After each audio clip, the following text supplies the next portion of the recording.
वेदों का भी संकेत स्पष्ट है, वैदिक परंपरा मान्यता हमारी है कि जीवन में 3 चीजों का होना आवश्यक है, कर्म, भक्ति और ज्ञान। अच्छा देखो, आपको अगर चेहरा देखना हो तो शीशे में क्या होना चाहिए? 3 चीजें होनी चाहिए। शीशा साफ होना चाहिए, स्वच्छ। शीशा स्थिर होना चाहिए, हिलेगा तो भी आप अपना चेहरा नहीं देख सकते। तो शीशा अगर गंदा है तो साफ कैसे होगा भाई?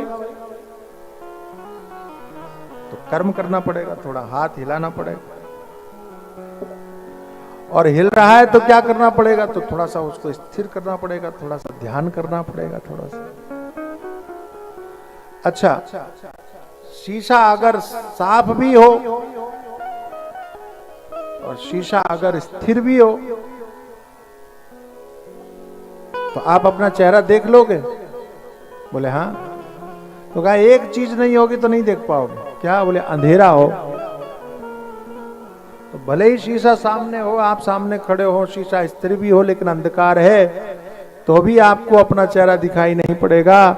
ऐसे ही अगर मन में गंदगी है तो भी भगवान नहीं दिखाई पड़ेंगे, मन चंचल है तो भी भगवान नहीं दिखाई पड़ेंगे। और मन शुद्ध होगा कर्म से, चित्त से शुद्ध है कर्म। कर्म करोगे तो मन की शुद्धि होगी, उपासना करोगे तो मन की स्थिरता आएगी, मन में स्थिरता आएगी। लेकिन मन शुद्ध भी हो जाए और मन स्थिर भी हो जाए, लेकिन अगर ज्ञान नहीं होगा तो परमात्मा का दर्शन नहीं होगा। इसलिए कहा तीनों चीजें आपके लिए आवश्यक हैं। प्रकाश भी होना चाहिए। आरंभ कहां से किया? कर्म। क्यों? क्योंकि पहले साफ तो करो, सफाई तो करो। आपने सुना एक महात्मा के पास में एक सज्जन गए, सेठ जी गए, कहा महाराज आप कुछ हमको सुना दो, उपदेश कर दो, ज्ञान कुछ उपदेश बता दो। महात्मा ने कहा कल मैं तुम्हारे आऊंगा तब बताऊंगा, भिक्षा लेने आऊंगा तब बताऊंगा। बोले ठीक। तो सेठ जी प्रतीक्षा करने लगे कि महात्मा भिक्षा लेने आएंगे। महात्मा अपना पात्र लेकर के गए और नारायण हरि किया, और सेठ जी भिक्षा लेकर के आए, खीर पूड़ी लेकर के आए, मालपुआ पूड़ी लेकर के आए। लेकिन सामने देखा कि महात्मा का जो पात्र था उसमें गंदगी पड़ी हुई थी, भरी हुई थी, पूरी कचरा भरा हुआ था। महात्मा ने ऐसे पात्र कर दिया कि लाओ भाई दे दो, क्या भिक्षा देना। तो सेठ जी ने कहा कि महाराज ये तो गंदा है, इसमें कैसे दूं, पहले इसको साफ तो करो। बोले हाँ बात तो सही। तो उन्होंने क्या किया, वो कचरा निकाल दिया, फिर लेके आके बोले लाओ दे दो, अब दे दो। बोले नहीं नहीं, आपने कचरा तो हटा दिया लेकिन उसकी गंदगी तो अभी भी लगी हुई है। इस गंदगी लगे हुए पात्र में हम अपने खीर पूड़ी को नहीं डालेंगे, क्योंकि अगर गंदे पात्र में डाल दिया तो हमारी खीर पूड़ी बेकार हो जाएगी। इसको थोड़ा अच्छे से पानी से धो करके फिर लेके आओ। तो महात्मा ने उसको अच्छे से पानी से धोया, धो करके लेकर के आए। जैसे ही देखा कि पात्र एकदम शुद्ध स्वच्छ हो गया है, सेठ जी ने उसमें अपना जो प्रसाद बनाया था, खीर पूड़ी की मालपुआ पूड़ी सब डाल दिया।